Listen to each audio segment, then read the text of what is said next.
Well, hello, good people. I am Crystal Keys, and welcome to another episode of Workplace Keys to Success, a channel that brings you an unfiltered, no-nonsense approach to surviving workplace bullying. Well, today we are going to talk about the megalomaniac. The megalomaniac. Now, if I seem excited and pumped, it's because I am. I also will be having a Q&A moment within this episode. I have been receiving valuable questions and comments regarding workplace bullying from you. Thank you. I want to share a question today and provide a collaborative answer. But first, in my last episode, I talked about some of the bullying traits and what to be on the lookout for within the workplace. One of the things I brought to your attention in the last episode is the delusional megalomaniac. The delusional megalomaniac. This is one of the characteristics of a workplace bully. This type of bully loves to control.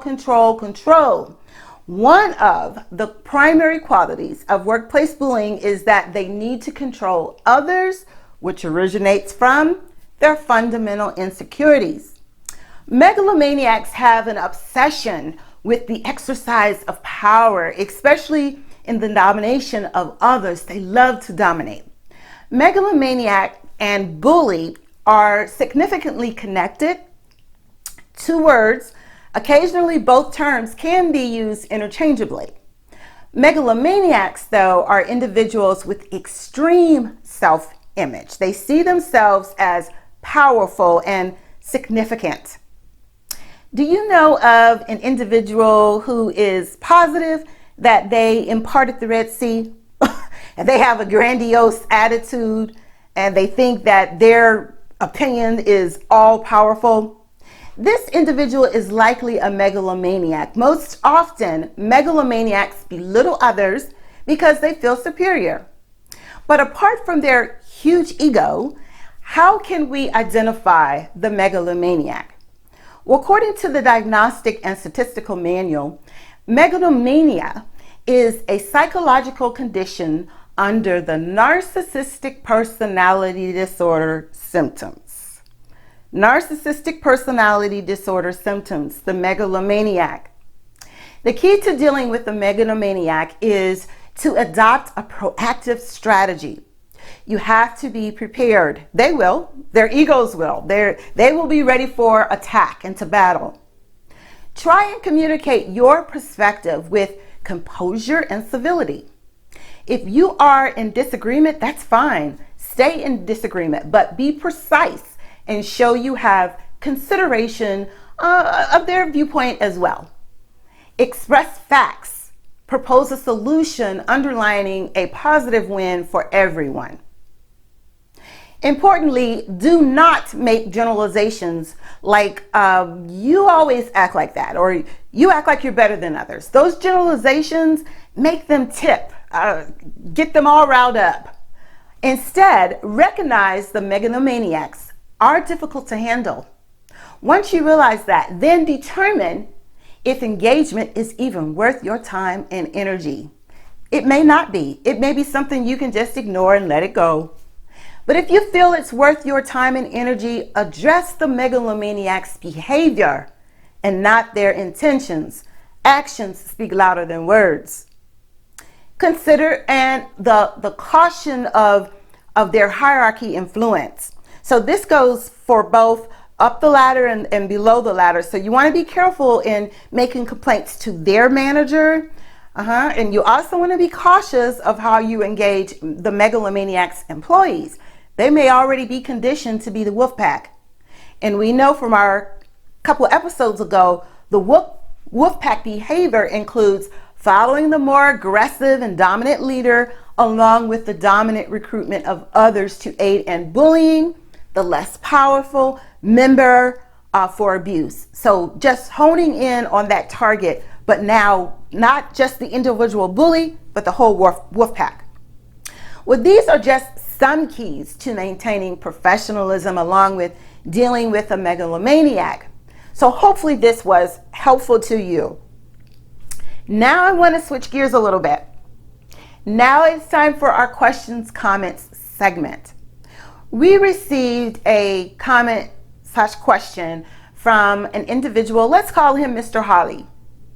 He commented regarding to how he is in a female-dominated workplace and there are female bullies. In essence, he wants to know, how should he handle a female bully?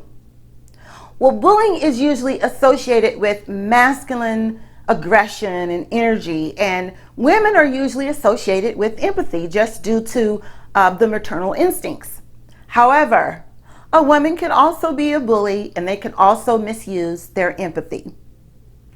The acclaimed writer Linda LaPlante has created some of the most fearsome female TV characteristics within the last decade or so. Linda has stated that she relies intensely on her perception of the male-female wars in the workplace. She has authored Cold Blood, Trial and Retribution, and Prime Suspect, and all of these have turned into television movies. Well, most of Linda's female characters are icy, cruel. They're cruelly focused on their select target or targets. Mr. Holly has experienced some of the same connections, some of the same experience in his female-dominant workplace. His experience has included mostly covert bullying, leaving possible witnesses unsure of what they have observed. And remember, we've talked about covert workplace bullying. Why do women resort to workplace bullying? The same as men, any and everybody, all bullies are the same reason: insecurities. So I've been told that most men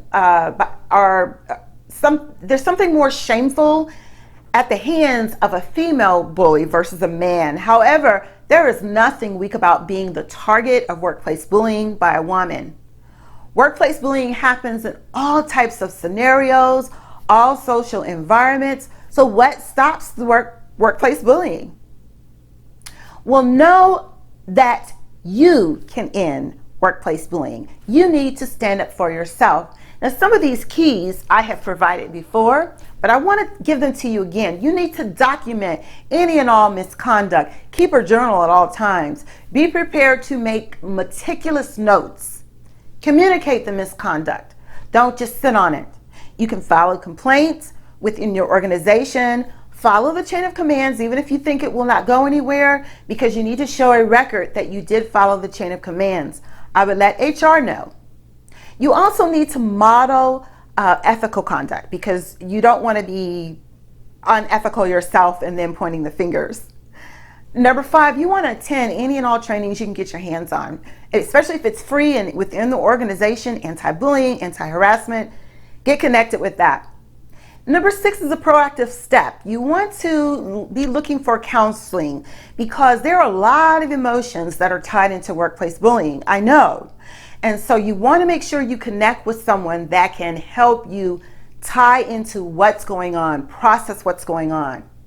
7, you want to get a lawyer. This is proactive also, someone that specializes in workplace bullying or workplace harassment. You also want to make sure that you have an ultimatum for yourself. So, have you had enough? Is it time for you to transfer? These are all things you need to consider. Well, hopefully this has been a help to you. Our time is up. We want you to stay connected. Keep giving us comments. Please give me a thumbs up, subscribe. Also check me out on Anchor. Thank you for tuning in. Have a wonderful work week.